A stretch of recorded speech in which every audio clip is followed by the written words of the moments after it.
Hello guys, welcome back to my channel messy paper by KS. तो guys, आज की video में हम बात करने वाले हैं नए चैप्टर के बारे में और चैप्टर का नाम है दक्षिण शैली। ठीक है, तो आज की वीडियो में हम दक्षिण शैली के बारे में बात करेंगे, जिसके अंतर्गत आपको 4 जगह के बारे में पढ़ना है, 4 नगर के बारे में। पहला है आपका बीजापुर, दूसरा है गोलकुंडा, तीसरा है अहमदनगर और चौथा है हैदराबाद। तो ये 4 जगह के बारे में आपको पढ़ना है। और इसमें मैं बता दूं कि क्वेश्चंस बहुत ज़्यादा एग्जाम में नहीं पूछे जाते हैं, बहुत ज़्यादा पढ़ना नहीं होता है, बहुत कम पढ़ना होता है। और आज की ही वीडियो में ये चैप्टर कंप्लीट भी हो जाएगा, मतलब इतना कम पढ़ना है कि आज की वीडियो में चैप्टर कंप्लीट हो जाएगा। वीडियो थोड़ा सा बड़ा है तो मैंने एक ही बार में पूरा बना दिया है ताकि आप लोग पढ़ ले। और ज़्यादा कुछ है नहीं और बहुत डीपली पूछा नहीं जाता है, जितना बताया उसी के अंदर से आएगा, उसके बाहर से एक क्वेश्चंस भी नहीं पूछे जाएंगे। तो चलिए फिर जल्दी जल्दी वीडियो को स्टार्ट करते हैं। तो जो सबसे पहला क्वेश्चन है दक्षिण शैली का, पहले दक्षिण शैली के बारे में जानते हैं। तो दक्षिण शैली से रिलेटेड जो पहला क्वेश्चन है वो है, दक्षिण शैली में किसने कला प्रेम का परिचय दिया? तो दक्षिण शैली में अहमद शाह वली बहमनी ने कला प्रेम का परिचय दिया। क्वेश्चन नंबर 2, दक्षिण शैली में विजयनगर के राजाओं के समसामयिक किन सुल्तानों का शासन था? तो बहमनी सुल्तानों का शासन था। क्वेश्चन नंबर 3, दक्षिण शैली मुख्य रूप से किससे संबंधित है? तो दक्षिण शैली मुख्य रूप से दक्षिण के मुस्लिम समाज से संबंधित है। नेक्स्ट क्वेश्चन नंबर 4, बहमनी समाज किसके द्वारा स्थापित किया गया? तो बहमनी समाज अलाउद्दीन हसन बहमन शाह द्वारा 1347, स्क्रीन नहीं होगा, सॉरी फ्रेंड, मिस्टेक हो गया यहाँ पे, 1347 ईस्वी में स्थापित किया गया। स्क्रीन नहीं, ईस्वी होगा, ईस्वी में स्थापित किया गया। नेक्स्ट आते हैं क्वेश्चन नंबर 5, कला रचना के क्षेत्र में दक्षिण में कितनी शैलियाँ हैं? तो कला रचना के क्षेत्र में दक्षिण में 3 शैलियाँ हैं। पहला है द्रविड़ शैली, दूसरा है बेसर शैली और तीसरा है नागर शैली।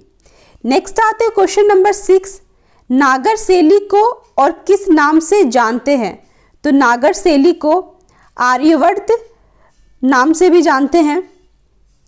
नेक्स्ट क्वेश्चन नंबर 7, दक्षिण शैली के प्रमुख कलाकार कौन कौन है? तो दक्षिण शैली के प्रमुख कलाकार, पहला है मीर हाशिम, दूसरा है मीर हैदर अली, तीसरा है इब्राहिम खान, चौथा है मोहम्मद, पांचवा है ताजाली अली शाह आदि। तो ये सब दक्षिण के प्रमुख कलाकार हैं। नेक्स्ट आते क्वेश्चन नंबर 8, अली शाह किस क्षेत्र से जुड़े थे? तो अली शाह चित्रण, लेखक तथा काव्य क्षेत्र से जुड़े थे। इन्हें चित्रण भी आती थी, लेखन भी आती थी और काव्य भी आता था। नेक्स्ट क्वेश्चन नंबर 9, किस चित्र को अली शाह ने हीरो से सजाया था? तो निजाम उल मुल्क आशफ जखा द्वितीय के व्यक्ति चित्र को अली शाह ने हीरो से सजाया था। नेक्स्ट क्वेश्चन नंबर 11, दक्षिण शैली पर किन शैलियों का प्रभाव परिलक्षित होता है? तो दक्षिण शैली पर ईरानी, मुगल तथा पाश्चात्य प्रभाव परिलक्षित होता है। नेक्स्ट क्वेश्चन नंबर 12, पाश्चात्य प्रभाव से निर्मित दक्षिण दिल्ली की एक चित्र का नाम क्या है? तो उद्यान में राजकुमार, ये चित्र का नाम है, दक्षिण दिल्ली के एक चित्र का नाम है। नेक्स्ट क्वेश्चन नंबर 13, कौन सी शैली में सोने तथा चांदी के रंगों का प्रयोग किया गया है? तो दक्षिण शैली में सोने तथा चांदी के रंगों का प्रयोग गया है। नेक्स्ट क्वेश्चन नंबर 14, किताब ए नौरस का परिचय किसने दिया? तो किताब ए नौरस का परिचय कवि जुहरी ने दिया है। नेक्स्ट क्वेश्चन नंबर 15, दक्षिण शैली में कितने राजवंश स्थापित थे? तो दक्षिण शैली में 5 राजवंश स्थापित थे, जिसमें से पहला है बीदर, दूसरा है अहमदनगर, तीसरा है बिहार, चौथा है बीजापुर और पांचवा है गोलकुंडा। यहाँ पे फ्रेंड्स क्वेश्चन नंबर 15 में कंफ्यूज ना हो, यहाँ पे है कि कितने राजवंश स्थापित थे, तो 5 राजवंश। यहाँ राजवंश का नाम नहीं लिखा हुआ है, किस शहर के राजवंश थे वो शहर का नाम मेंशन है यहाँ पे, ठीक है। राजवंश का नाम मेंशन नहीं है, शहर का नाम मेंशन है। जैसे कि बीदर शहर से जो राजवंश थे उसका वो है अहमदानगर, बिहार, बीजापुर और गोलकुंडा, तो ये सब शहर का नाम है।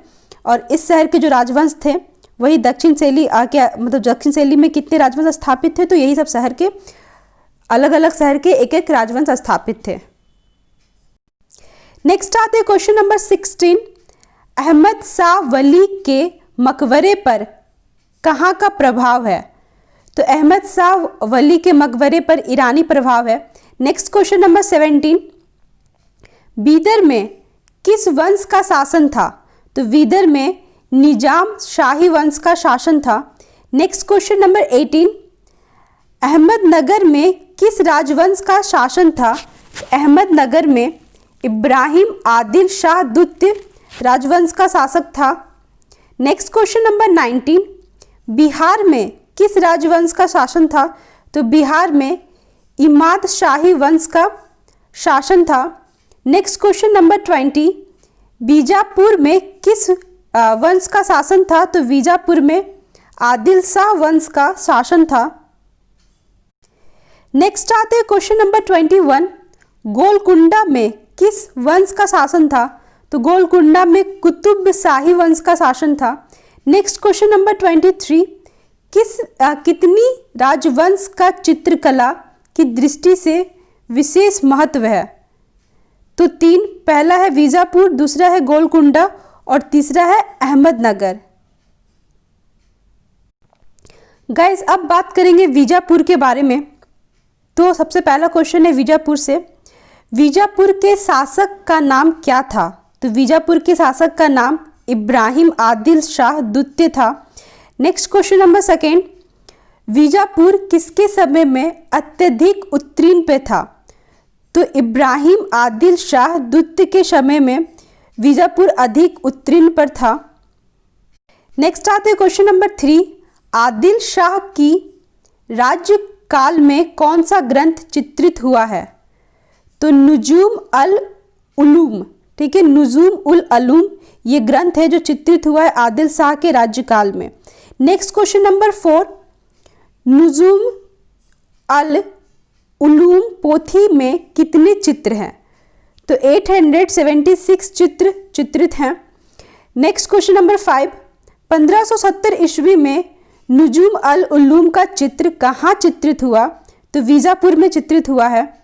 नेक्स्ट क्वेश्चन नंबर 6, बीजापुर में कौन सी चित्रावली अंकित की गई, तो बीजापुर में रागमाला चित्रावली अंकित की गई। Next question number 7, Adil Shah के समय में बीजापुर में कौन सी इमारतें बनी, तो आदिल शाह के समय में बीजापुर में पहला गोल गुंबद, दूसरा असार महल, तीसरा इब्राहिम रोजा, चौथा मेहता महल और पांचवा जामा मस्जिद इमारतें बनी। नेक्स्ट आते हैं क्वेश्चन नंबर 8, आषाढ़ महल को सजाने के लिए कहाँ से चित्रकार बुलाए गए थे, तो आषाढ़ महल को सजाने के लिए इटालियन से चित्रकार बुलाए गए। नेक्स्ट क्वेश्चन नंबर 9, बीजापुर की कला पर किसका प्रभाव पड़ा, तो बीजापुर की कला पर इटली का प्रभाव पड़ा। नेक्स्ट क्वेश्चन नंबर 10, बीजापुर की कला में किन शैलियों का प्रभाव पड़ा, तो बीजापुर की कला में राजपूत शैली, बुंदेला शैली तथा पश्चिम कला शैली का प्रभाव पड़ा। नेक्स्ट क्वेश्चन नंबर 11, बीजापुर के दरबार में कौन सा मुगल चित्रकार रहता था, तो बीजापुर के दरबार में फारूक बेग मुगल चित्रकार रहता था।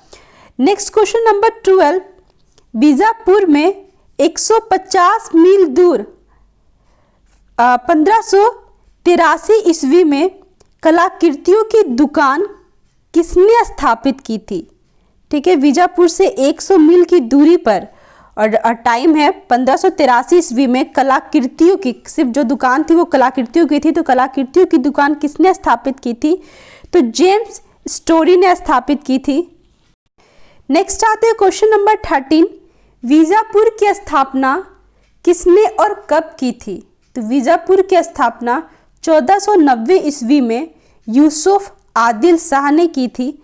Next question number 14, Ibrahim Adil Shah द्वितीय को किस उपाधि से विभूषित किया गया था? तो इब्राहिम आदिल शाह द्वितीय को जगत गुरु की उपाधि से विभूषित किया गया था। Next question number 15, Ibrahim Adil Shah द्वितीय के प्रसिद्ध ग्रंथ का नाम क्या है? तो इब्राहिम आदिल शाह द्वितीय के प्रसिद्ध ग्रंथ नवरस, जिसे किताब ए नौरस के नाम से जाना जाता है, प्रसिद्ध ग्रंथ का नाम है ये। इब्राहिम आदिल शाह द्वितीय के प्रसिद्ध ग्रंथ नवरस नाम है, ठीक है। नेक्स्ट क्वेश्चन नंबर 16, किताब ए नौरस का परिचय किस कवि ने दिया था? तो किताब ए नौरस का परिचय कवि जुहरी ने दिया था। Next question number 17, Ibrahim Adil Shah संगीत जगत के किस गायिका के विशेषज्ञ थे? तो इब्राहिम आदिल शाह संगीत जगत के ध्रुपद गायकी के विशेषज्ञ थे। नेक्स्ट आते हैं क्वेश्चन नंबर 18, इब्राहिम आदिल शाह ने किस नगर की स्थापना की थी? तो इब्राहिम आदिल शाह ने नौरसपुर की स्थापना की थी। नेक्स्ट क्वेश्चन नंबर 19, 1687 ईस्वी में बीजापुर पर किस मुगल शासक का अधिकार था? तो 1687 ईस्वी में बीजापुर पर औरंगजेब का अधिकार था।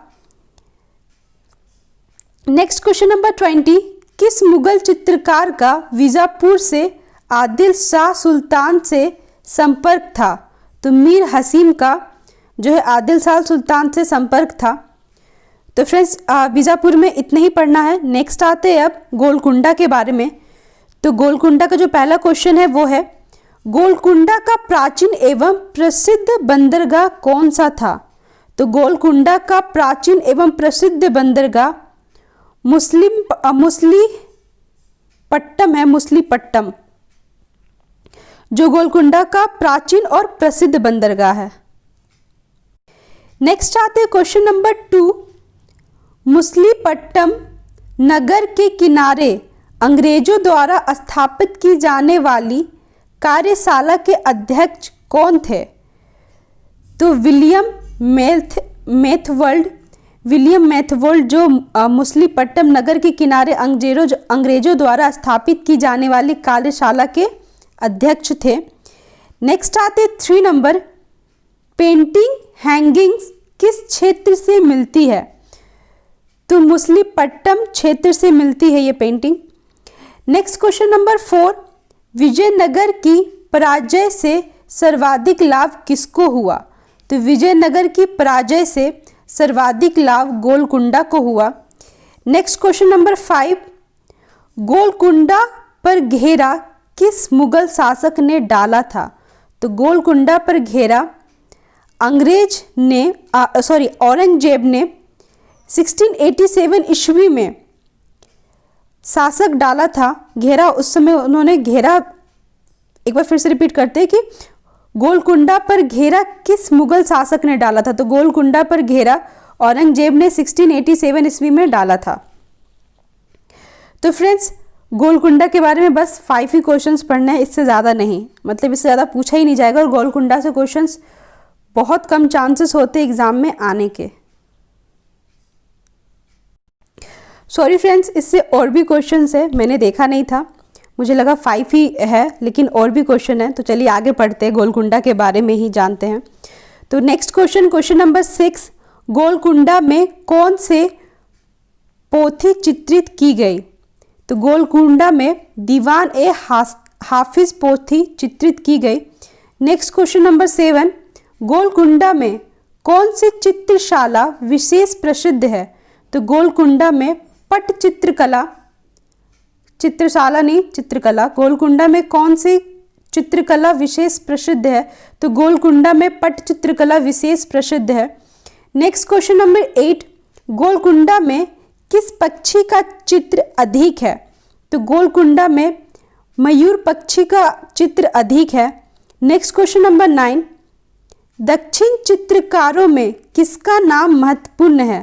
तो दक्षिण चित्रकारों में मीर हाशिम तथा रहीम का नाम महत्वपूर्ण है। नेक्स्ट क्वेश्चन नंबर 10, नारी और मैना का चित्र कहाँ चित्रित है? तो नारी और मैना का चित्र गोलकुंडा में चित्रित है और ये चित्र चेस्टर वेट्टी संग्रहालय में रखा गया है।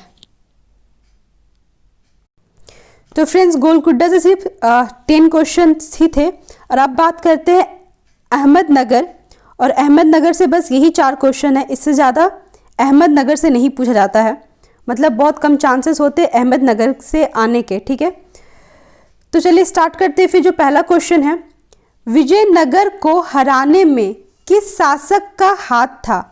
तो विजयनगर को हराने में अहमदनगर के हुसैन निजाम शाह प्रथम का हाथ था।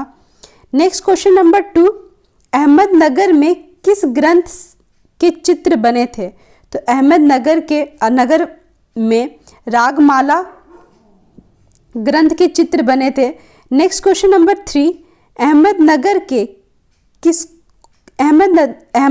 के शासकों के संरक्षण में कौन सी पांडुलिपि तैयार की गई? कौन सी पांडुलिपियाँ तैयार की गई? तो तारीफ ए हुसैन शाही जो पांडुलिपियाँ तैयार की गई, और ये जो तारीफ ए हुसैन शाही जो है 1551 से 1595 के बीच तैयार की गई। नेक्स्ट क्वेश्चन नंबर 4, तारीफ ए हुसैन शाही किसके संरक्षण में चित्रित की गई? तो हुसैन निजाम शाह प्रथम के संरक्षण में चित्रित की गई। और अहमदनगर से बस इतने ही है क्वेश्चंस, ना बहुत कम चांसेस होते अहमदनगर से आने के, इसलिए इससे ज़्यादा पढ़ना भी नहीं है आपको। एंड अब बात करते हैं फ्रेंड्स हैदराबाद। ठीक है, जो लास्ट टॉपिक है दक्षिण शैली का।